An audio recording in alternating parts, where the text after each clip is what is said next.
I tried the race, and sure enough, I did pretty good in there, and I went to McClemens the next day, won the race there.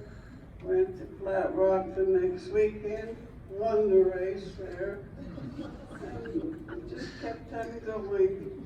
And I had a wonderful time. I didn't make any money. In fact, the first pay I ever got with the girls, it was $1. And I still got that dollar, and that's been in 1953.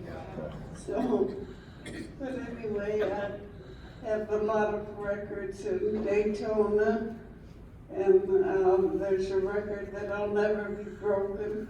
They had a